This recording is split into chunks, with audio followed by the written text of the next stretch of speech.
तो एक बड़ा संदेह उत्पन्न हो रहा है। किसी खास वर्ग के लोग सहमे हुए हैं। यह राज्य और देश के हित में ठीक नहीं है। और 2024 में जो मतदान अपना अपना किए हैं उसमें कोई छेड़छाड़ नहीं करना चाहिए, और करना चाहिए तो इस पर पूरी पहले बहस होना चाहिए था। तो जिस प्रक्रिया से इसको अपनाया जा रहा है, ये प्रक्रिया डेफिनेटली एक सस्पेशन पैदा करता है, एक संदेह पैदा करता है कि चुनाव आयोग जो 2003 को आधार मानकर जो सघन पुनरीक्षण का कार्यक्रम चला रहा है, यह निश्चित रूप से राज्य ही नहीं देश के लिए मतदाताओं को ध्यान में रखते हुए एक बड़ा संदेह उत्पन्न करता है। जबकि 2003 के बाद लगातार कई लोकसभा और विधानसभा के चुनाव सामने से गुजरा है, 2024 तक जो लोग मतदाता बन करके हाल ही में जो चुनाव हुआ, निश्चित रूप से उसको आधार माना जाना चाहिए। ऐसा नहीं करने से करीब 3 करोड़ मतदाता फिर से एक बार अपने आप को साबित करने में लगेंगे। तो एक बड़ा संदेह उत्पन्न हो रहा है। किसी खास वर्ग के लोग सहमे हुए हैं। यह राज्य और देश के हित में ठीक नहीं है। इसलिए हम लोगों के हमारे पार्टी का स्पष्ट यह कहना है, यह आधार 2024 मानना चाहिए। और यह तो सतत प्रक्रिया है। सालों भर मतदाता सूची का नाम जोड़ना और घटाना। बीएलओ के साथ चुनाव आयोग ने ही फैसला लिया था कि जो भी मान्यता प्राप्त पार्टियां हैं या राष्ट्रीय पार्टियां हैं वो बीएलए बनाती है और बैठकें होती रहती है और जोड़ना और घटाने का काम चलता है। इसी को सुचारू रूप से चलाना चाहिए। और 2024 में जो मतदान अपना अपना किए हैं उसमें कोई छेड़छाड़ नहीं करना चाहिए, और करना चाहिए तो इस पर पूरी पहले बहस होना चाहिए था। वाकई आज जो मतदाता पुनरीक्षण का सवाल को लेकर आज जो प्रेस कॉन्फ्रेंस किया गया है, और इसका मुख्य उद्देश्य कि पूरे बिहार में, जैसा कि बता रहे थे कि यह एक सतत प्रक्रिया है पुनरीक्षण का, खासकर चुनाव जो कि महज 3 से 4 महीना आपका टाइम है, क्या जरूरत पड़ा इसको पुनरीक्षण करने का, सुधार करने का। और जैसा कि आप लोगों ने देखा होगा कि कई अखबार पत्रों में भी आया है कि 3 करोड़ लोगों का जन्म प्रमाण पत्र देना होगा। तो आप समझ सकते हैं कि बहुत सारे हमारे बिहार के लोग मजदूरी करने के लिए गुजरात से लेकर हरियाणा, पंजाब और देश के विभिन्न हिस्सों में वह काम करने के लिए जाते हैं। अब वह व्यक्ति, अगर आप नॉर्मल वे में ले लें कि एक जन्म प्रमाण पत्र अगर बनाना हो तो 1 महीना कम से कम उनको गांव में रहना पड़ेगा। आपके द्वारा, बीएलओ के द्वारा जो नाम जोड़ा गया है, मैं समझता हूं कि इस प्रक्रिया स्वरूप को पूरा करने के बाद ही नाम जोड़ा गया है। फिर आखिर इस तरह की आवश्यकता क्यों पड़ रहा है? कहीं ना कहीं आपका बीएलओ पे भरोसा नहीं, या आपका जो भी इस तरह से इसमें जो कर्मचारी आपका सहयोग करते हैं उन पे कहीं ना कहीं भरोसा नहीं है। तो इस पर मैं समझता हूं कि पूरे बिहार के तमाम दलित, गरीब, मजदूर, अल्पसंख्यक, पिछड़े लोग डरे हुए हैं, सहमे हुए हैं कि कहीं ना ऐसा हो जाए कि 10 लाख मुसलमानों का नाम काट दिया जाए, 5 लाख पिछड़े दलितों का नाम काट दिया जाए, और यूपी से लाके 10 लाख लोगों को जोड़ दिया जाए। इसका क्या कहना है? कुछ तो क्राइटेरिया हो आपको। अगर आप नाम काट रहे हैं तो जोड़ने का क्या प्रक्रिया आपका है? बड़े पैमाने पे नाम की कटौती होगी तो शिकायत कहां करेंगे? उसका भी एक पहले कुछ अपना प्रक्रिया अपनाना चाहिए। सबसे पहले आपका जो पक्ष और विपक्ष के लोग, जब भी इस तरह का मामला आता है तो सर्वदलीय बैठक होता है, सहमति बनती है। इस पर अभी तक किसी तरह की सर्वदलीय बैठक में कोई सहमति नहीं बनी, आयोग के द्वारा एक निर्णय लिया गया है।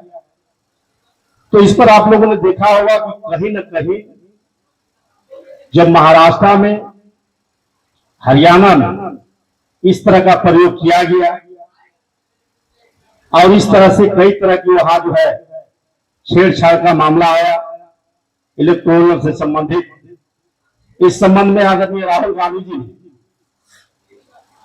निर्वाचन आयोग के यहां शिकायत करने का काम किए कई तरह की, लेकिन उस पर क्या हुआ ये स्वयं आप लोग देख सकते हैं।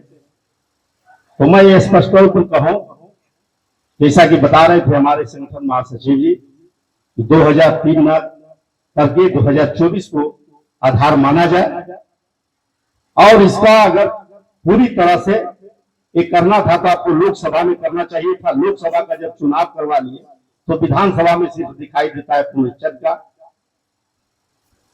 यह तो एक सतत प्रक्रिया होनी चाहिए और होता रहेगा, चुनाव के बाद भी आप कर सकते हैं। लेकिन यह जो भय है खासी गरीब पिछड़े दलितों के बीच में, मैं समझता हूं कि इस पर पुनः विचार करने की आवश्यकता है। बहुत बहुत धन्यवाद। दूसरे प्रवक्ता सोनाली आनंद जी हैं। जब भी देश के हित में ऐसे कदम लिए जाते हैं और अगर वो देश के हित में या वोटर्स के हित में हमें अगर होता है तो उसका हमारा स्वागत ही होगा। लेकिन अभी इस जो निर्वाचन आयोग ने जो भी कदम अभी उठाए हैं, हम लोग इसका विरोध इसलिए कर रहे हैं कि जिस प्रक्रिया से इसको अपनाया जा रहा है, ये प्रक्रिया डेफिनेटली एक सस्पेशन पैदा करता है, एक संदेह पैदा करता है। क्योंकि सबसे पहले तो हमने यही इस बात पे सवाल उठाया कि जिस समय इसको लाया जा रहा है ये समय बिल्कुल भी अनुकूल नहीं है। इतने कम समय में जब आप इतना बड़ा रिफॉर्म लाने की बात करते हैं, समय सीमा बिल्कुल हमारे पास कम है और उस कम समय सीमा में अगर हम इतना बड़ा चेंजेस लाते हैं तो उसमें गलती होने की संभावनाएं बहुत बढ़ जाती हैं। क्योंकि अगर आप देखें ये सारा काम बीएलओ और बीएलए द्वारा किया जाएगा, उसमें इनकी ट्रेनिंग की बहुत बड़ी आवश्यकता है और अगर उन्हें ट्रेनिंग प्रॉपर तरीके से नहीं मिलती है और अगर उनकी गलती कारण किसी भी जेन्युइन मतदाता का अगर नाम हट जाता है तो इसमें जिम्मेदारी किसकी होगी। और कहीं ना कहीं अगर एक भी वोट जेन्युइन मतदाता का जाता है तो कहीं ना कहीं ये लोकतंत्र का नुकसान है। दूसरी चीज ये है कि सुप्रीम कोर्ट ने हमेशा से इस बात को अपने पुराने जजमेंट्स या अपने प्रेसिडेंट्स में ये उसको खुले तौर पे बोला है कि जब भी हम ऐसे चेंजेस हम ला सकते हैं वोटर्स लिस्ट में, लेकिन उसके लिए हमें प्रॉपर जस्टिफिकेशन देना बहुत ही अनिवार्य है। तो हम पीपल रिप्रेजेंटेशन एक्ट का तो हवाला देते हैं, लेकिन साथ में हमें सुप्रीम कोर्ट के जजमेंट को भी ध्यान में रखना चाहिए कि हम इसे अभी क्यों कर रहे हैं, इसे हम चुनाव से पहले चुनाव के बाद भी कर सकते थे। तीसरी बात ये, लोकसभा से पहले ही निर्वाचन आयोग ने बिहार के वोटरों में से 4 लाख लोगों का नाम हटाया था। तो कहीं ना कहीं जब किनका नाम हटाया होगा, जो लोग इस दुनिया में नहीं रहे या फिर जो वैलिड वोटर्स नहीं उनका नाम हटाया गया होगा, तो फिर तुरंत कुछ महीने के अंतराल पे अगर ये हम प्रक्रिया दोहरा रहे हैं तो कहीं ना कहीं ये भी है कि आपको अपने कार्य जो अपनी जो एक्शन लिए लास्ट टाइम उस पर कहीं ना कहीं आपको डाउट है कि हमसे कुछ छूट गया, हमसे कुछ रह गया। और तीसरी बात ये कि जो भी प्रोसेस है ये ट्रांसपेरेंट नहीं है। जिस प्रक्रिया को हम यहाँ पे जिसका विरोध कर रहे हैं ये बिल्कुल ट्रांसपेरेंट नहीं है, क्योंकि किस प्रोसेस आपका वेरिफिकेशन होगा। और अगर दूसरी बात ये कि आपने कहा है कि ये सहमति से ये डिसीजन लिया गया है, कहा ये जा रहा है कि हजारों में मीटिंग्स की गई तब इस निर्णय पे पहुंचा गया, लेकिन अगर हजारों के संख्या में मीटिंग्स की गई कितना विरोध कहाँ से आ रहा है, सारी पार्टियां इसका विरोध क्यों कर रही हैं। तीसरी चीज ये जो इसमें यह है कि जब आप वोटर्स को वेरीफाई करने के लिए एक क्राइटेरिया रखते हैं तो क्राइटेरिया में ही आप देखेंगे कि डिफरेंट कैटेगरीज बनी हुई है। तो अगर कैटेगरीज ही अगर हम वोटर को आइडेंटिफाई करने के लिए अगर एक सामान्य कैटेगरी हम एक क्राइटेरिया नहीं रखते हैं तो कहीं ना कहीं हम ये भी कह सकते हैं कि एक हमारा जो एक मौलिक अधिकार है आर्टिकल 14 कहीं उसका हनन हो रहा है। कहीं आप कहते हैं कि 1987 से पहले जिनका जन्म हुआ उनके लिए सिर्फ एक पर्सनल प्रूफ काफी है, जो 87 से 2004 के जिनका जन्म हुआ उनके लिए उनका प्रूफ और उनके एक पेरेंट का प्रूफ काफी है, और जो 2004 के बाद पैदा हुए उनके दोनों पेरेंट्स का प्रूफ और उनका अपना प्रूफ चाहिए। तो कहीं ना कहीं जो कैटेगरी हम देख रहे हैं इसका जस्टिफिकेशन देना होगा आखिर क्यों, और ये जो क्लास हम बना रहे हैं और तो ये इसके पीछे लॉजिक है, रैशनल क्या है, ये कहीं ना कहीं इसका आपको पब्लिक डोमेन में आकर इसका जस्टिफिकेशन देना चाहिए और तभी जाके आप लोग कॉन्फिडेंस में ले पाएंगे। और अगर ये सवाल उठ रहा है तो ये इसमें कोई बुराई नहीं है, ये हेल्दी डेमोक्रेसी की निशानी है।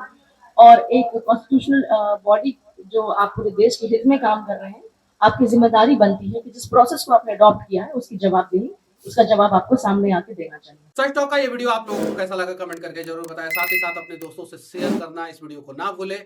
और हमारा 25 लाख का परिवार फेसबुक पे है, फॉलो बटन पे क्लिक करके जो है आप उससे जुड़ सकते हैं। यूट्यूब पे भी लगभग 25 लाख का परिवार है हमारा, उस पर भी जो है सब्सक्राइब बटन पे क्लिक करके आप जुड़ सकते हैं। साथ ही साथ इंस्टाग्राम और ट्विटर पे भी जो है आप फॉलो करना ना भूलें, तब जाके जो है आपको वीडियो का नोटिफिकेशन सबसे पहले मिलेगा। जय हिंद।